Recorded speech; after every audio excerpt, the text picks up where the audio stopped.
A very good morning, my dear students. I hope you are safe and secure at home. Stay home, stay safe.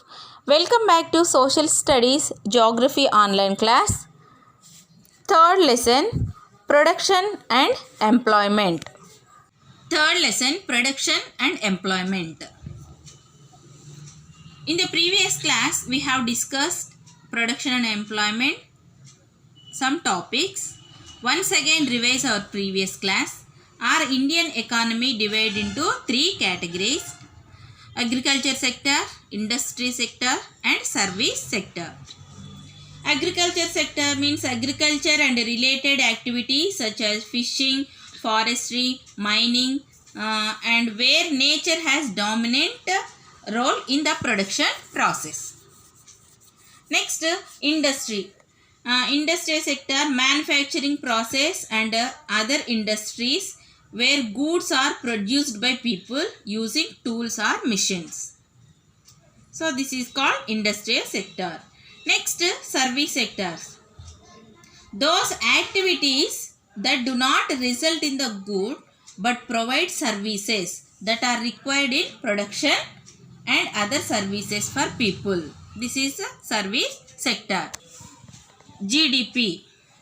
Next, GDP. GDP means gross domestic product. GDP means gross domestic product. How do we estimate GDP? GDP, the value of, total value of goods and services. Value of final goods and services produced in each sector during particular year. It means gross domestic product. GDP means the value of all final goods and services produced in each sector within a country during 1 year. Understand, children? Now we will discuss next topic, change in the importance of sectors, value of goods and services produced and employment of people. In three sectors, we know how the size of GDP has increased over the years as more and more goods and services are produced. It is essential to know how this increase took place and what kind of activities contribute more to growth of GDP. So after the Green Revolution, farming methods are changed. Agriculture sector began to prosper. So it produced more and much more food than before. So many people could now take up other activities as essential food requirement were met by other producers. For example, increasing number of craft persons, traders. So buying and selling activities also increased many times. So most of the goods produced were from agriculture sector and related sector, and most people were also employed in this sector. Understand? Most people were employed in agriculture sector. So children, recall once what you have read about the Industrial Revolution. Industrial Revolution in the earlier classes. Yes, as you know, after the Industrial Revolution, new methods of manufacturing were introduced. Factories came up and started expanding. So those people who had earlier workers on the farms, now began to work in the factories. So understand, children, in the earliest time, workers on farms now begin to work in factories in large number. So people begin to use many more goods. So there was mass production by the factories at much lower rates, and these goods reached the market all over the world. So the industrial sector. So the industrial sector became dominant sector, and the importance of agriculture sector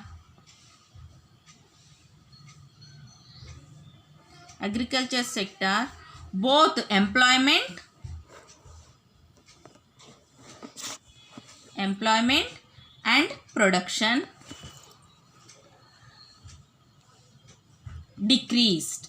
declined. Understand?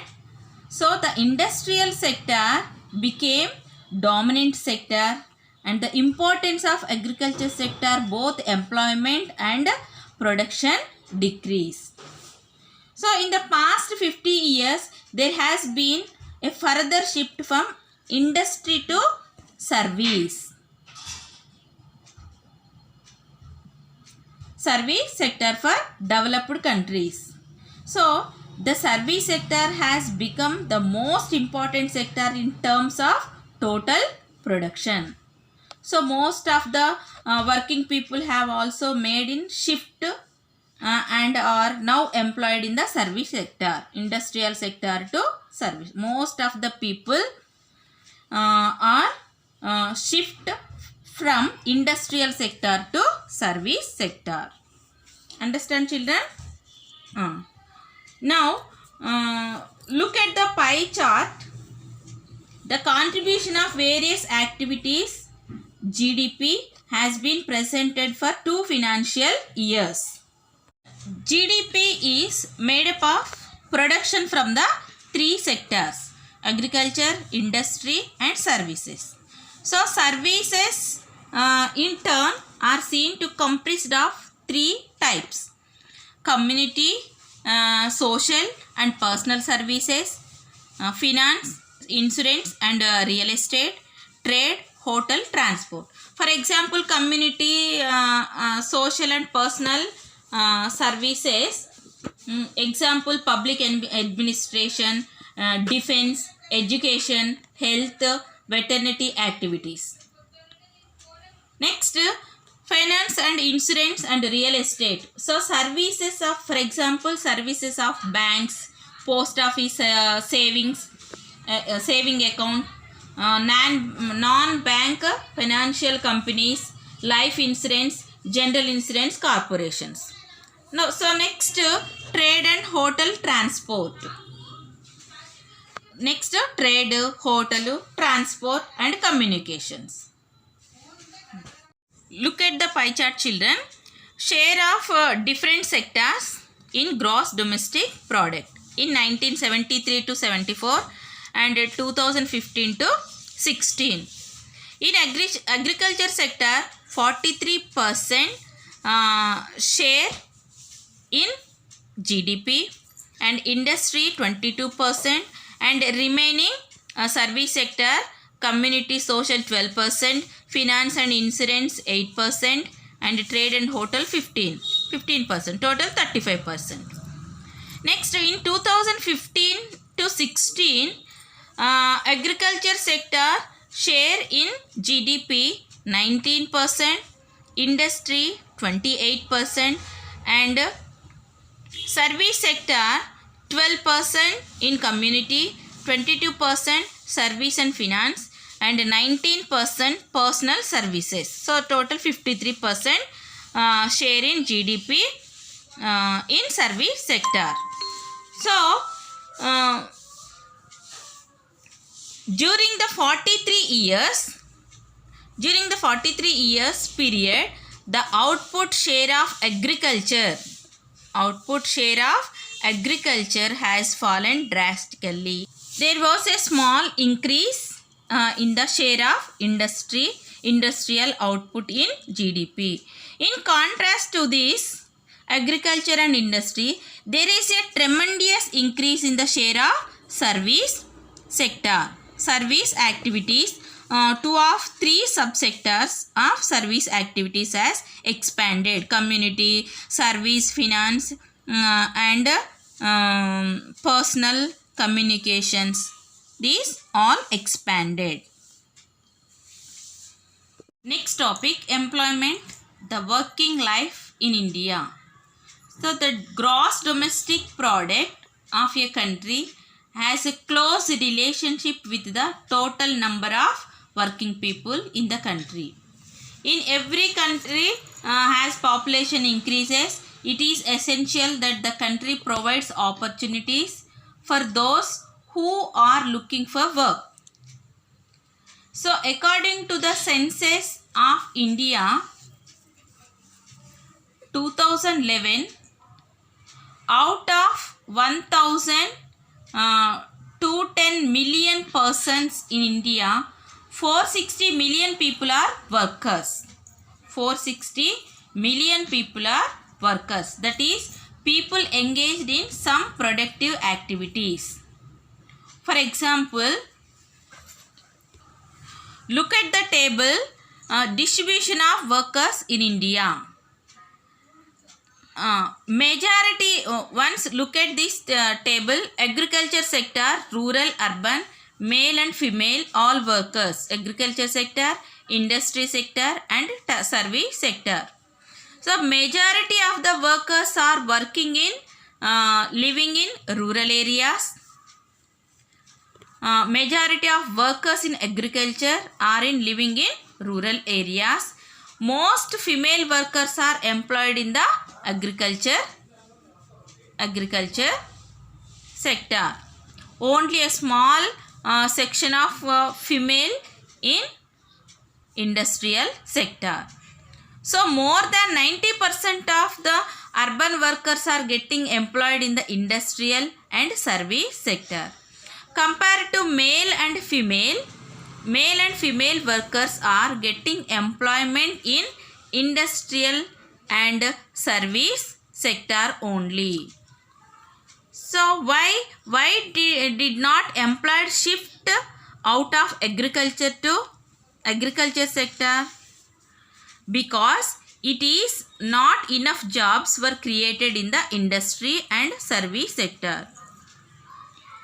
More than half of the workers in the country are working in the agriculture sector, producing only 1/6 of GDP. In contrast to this, industry and service sector produced 3/4 of GDP, where they employed only about half of the proportion of workers. That there are more people in agriculture, but everyone may not be fully occupied. So even if a few people move out, production will not be affected. In this way, more number of people are engaged in than required in agriculture. This is called disguised unemployment. Disguised unemployment. Disguised unemployment means it is a situation where people do not work in their full capacity. This underemployment can be also happen in the other sectors, service sector and industrial sector. For example, there are thousands of casual laborers working in the service sector in urban areas who search for daily work. So they are employed as a painters, plumbers, repair person and other doing odd jobs. Understand? So most of the members. So why the industrial sector and service sector job opportunities are increased? Because more industries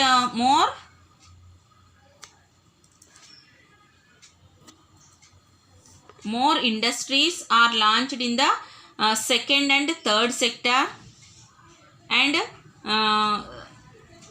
industrial sector and service sector. There is improvement in technology,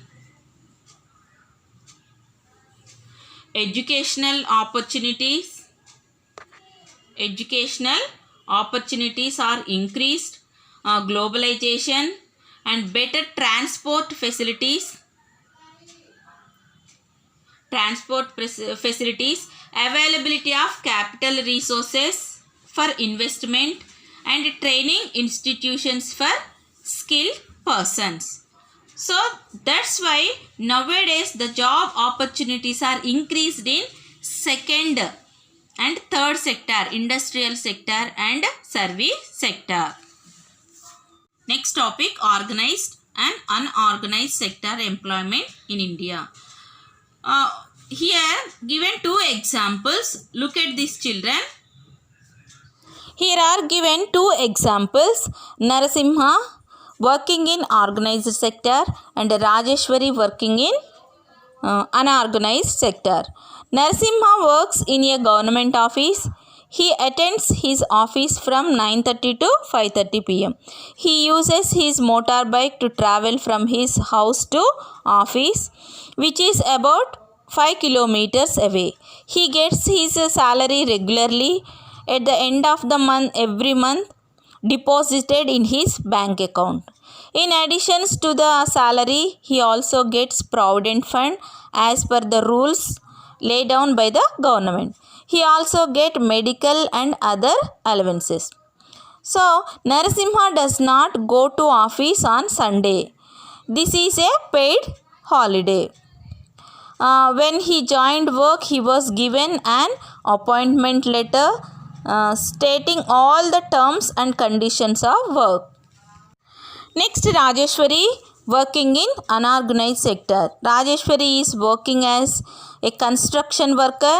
She goes for work at 7 o'clock and she returns home at 7 o'clock in the evening. She travels about 8 to 10 kilometers daily for work by bus. Construction workers get 1 hour lunch break between 1 pm to 2 pm. She gets work only for 10 to 12 days a month. On the remaining days, she has no work and she does not get any wages. She gets only 150 rupees per day. So mostly she is paid the wages on the spot in the evening. When she works for the 3 or 4 days at the same spot, she is paid after the work completes. So Narasimha and Rajeshwari are illiterate examples of workers employed in organized and unorganized sectors. So do you see the differences in their conditions of work? The distribution between organized and unorganized sectors help us to understand the working situation and wages received by the majority of workers in the country. 92% of workers in India are found in unorganized sector and only 8% find work in the organized sector. What is organized sector? So organized sector people are registered by the government and have to follow some rules and regulations which are given in various laws such as Factories Act and Minimum Wages Act and Establishment Act.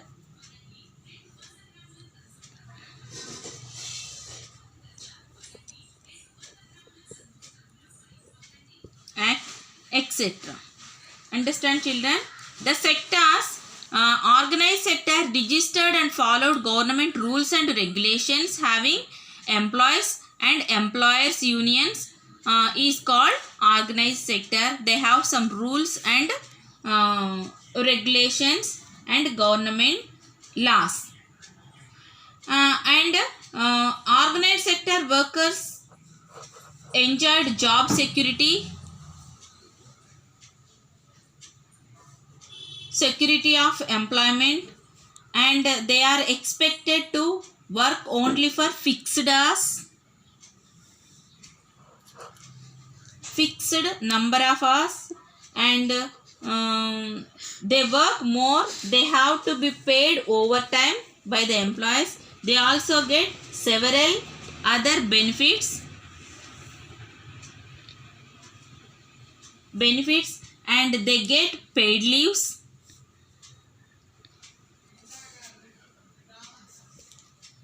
Next, payment during holidays. So extra benefits means, for example, KTPS job holders and Singareni job holders have some benefits. Free electricity facilities, education facilities, and medical facilities. So organized sector people have some rules and regulations, they have some facilities, and they are supposed to get medical benefits. Under the laws, the employers has to ensure facilities like drinking water and a safe working environment. When they retire, many of these workers get pensions as well. So people who work in government or with companies or large establishment are in the organized sector. Organized sectors, example of organized sector, examples of organized sector employees in India: banks, railways, insurance, and central government employees. What is unorganized sector? So the unorganized sector is characterized by small and scattered units which have remained largely outside the control of the government. There are no rules and regulations, but these are not followed or enforced. Jobs here are low paid and not regular. There is no provisions of overtime, no paid leaves, no holidays. Next, leave due to sickness, etc. So employment is not secure.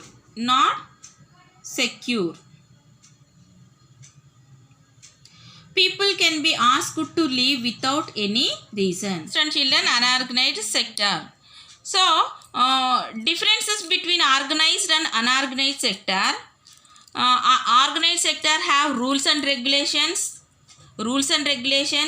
They have security, job security, and unorganized sector, they did not have any rules and regulations. Salaries are paid on Basic Wages Act, and here unorganized sector wages are low and irregular paids, low paids.